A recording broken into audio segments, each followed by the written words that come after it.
مساء الخير البنات، ان شاء الله كامل تكونوا لاباس وبخير. راني رجعت لكم بعد الفيديو اللي درتو الاول بهذه الوصفه، ان شاء الله تنال اعجابكم وان شاء الله نلقى دعمكم. اللي اول مره تشوف قناتي تشترك فيها فضلا منكم وليس امر. عندنا البنات هذه الوصفه تاع القنيدلات تجي روعه ما شاء الله. تبعوا معايا المقادير وطريقه التحضير. عندنا 120 غرام تاع زبده، 25 غرام بيض وصفار بيضاء و90 غرام سكر كلاصي. نعاود لكم البنات المقادير بالعقل.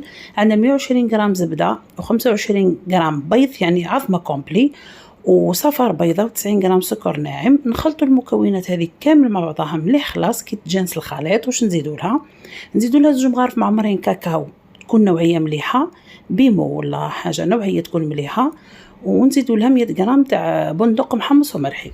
طبعا ما نساوش الفاني. نخلطوا المكونات هذه كامل مع بعضها. واش نزيدوا لها؟ نشيحوها بالفرينه. لهنا راني في الورشه مع المتربصات، حبيت نسجل معكم هذا الفيديو بتستفادوا منه كامل ان شاء الله. نسجلوا نشيحوا بالفرينه حتى نتحصلوا على عجينه طريه، ما تكونش شايحه بزاف وما تكونش يابسه. نضيفوا بشويه بك الفرينه حتى تتلم تولي عجينه. كي تولي عجينه البنات نزيدوا لها كمشه من الفيتين. لهنا هاي ولات لنا عجينه طريه. زدنا كميه من الفيتين البنات على نزيدوها على الاخر باش تبقى محافظه على القرمشه تاعها وتجي ما شاء الله تبقى طول مقرمشه. سورتو كي طيب القنيدله تاعنا خاطر شكون نديروها مع البيض راح تطرى وما نطيبوها راح تبقى ما تجيش بنينه. نحكموا البنات العجينه نحطوا في القنيدلات كيما هكا نعمروهم نديروهم كيما هكا. هاي كل وحده قاعده دير فيه حبتها. البنات هذو راهم خلصوا نورمالمون هزوا الدبلوم تاعهم. نقدم لهم تحيه منا لكن راهم يتفرجوا فيا يعطيهم الصحه ونتمنى يكونوا استفادوا من الدوره اللي داروها. هنا البنات نحطوا القنيدلات تاعنا عمرناهم كامل نحطوهم يطيبوا على 180 درجه الحراره. نشعلوا عليهم غير من تحت برك يطيبوا ونحيوهم. عندنا الحشو لهنا البنات. واش عندنا شوكولا عادي يعني دادا ولا مرجان ولا اي شوكولا 80 غرام مع 100 غرام نيستلي مع ملعقه كبيره جليكوز. نعاود لكم البنات المقادير. عندنا شوكولا نذوبوها على حمام مائي ولا ميكرووند 80 غرام، وعندنا 100 غرام تاع نيستلي، ملعقه كبيره تاع جليكوز، و100 غرام شوكولا تارتيني اي نوع تاع شوكولا تارتيني تستعمليها. نخلطوا المكونات هذه كامل مع بعضها. ها البنات شوفوا شيكولا ذوبناها وزدنا لها مغرف تاع جليكوز كبيره. زدنا لها 100 غرام تاع نستلي كراميل. وإلا ما عندكش نستلي كراميل عندك حليب يكون واجد نورمال عادي تقدري تستعمليها عادي. وعندنا شوكولا تارتيني 100 غرام.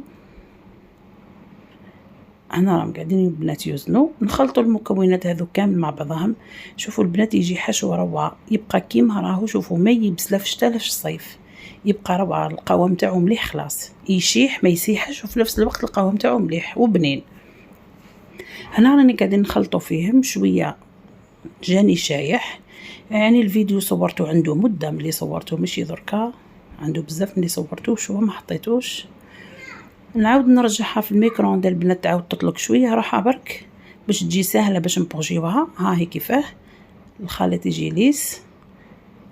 عندنا البنات القنيدلات تاعنا لهنا بعد ما طابوا واش درنا لهم؟ درنا نفس الكميه تاع الجليكوز ونفس كميه العسل ذوبناهم ونطليو الحواف تاع القنيدلات نغطسوهم في البندق محمص ومرحي كيما هكا راكم تشوفوا. نغطسوا الحواف اي مول تقدروا ديروا فيه ماشي غير شرط القنيدلات. وشو الوصفه وصفه ورشات هما داروا هكا في القنيدلات. عندنا نحشيوها البنات بالباطا فروي تاع الفراز اي نوع، ومن بعد نحطوا الكاناج تاعنا اللي خدمناه. شوفوا البنات هاي واضحه نورمال الصوره. صدقوني البنات يجي روعه ميم لي كوموند تخدموه ما يصرالو والو. العجينه تجي مقرمشه وتجي بنينه ومام الحشو مليح بزاف خلاص. لا هنا رانا درنا فوفيريرو ولا شي ولا اللي تحب دير دوريجين هاي دير.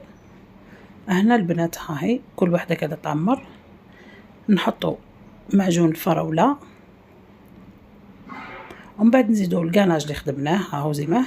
ونكيبس لكم ولا يفضلكم تحطوه في فريجيدار عادي ديري في حمام مائي ولا في الميكرووند يعاود يطلق روحه باش يجيكم ساهل تبوشيوه.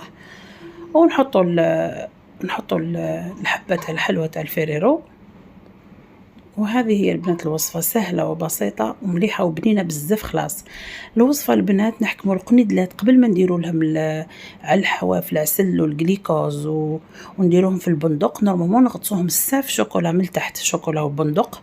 الصورة الاخرى خلاص راني مدايرها حبة الاولى برك، الاولى راني غطستها في شوكولا والبندق غلفتها، ومن بعد الاخرين خليتهم كيما راه، ما حبيتش نغلفهم بشوكولا.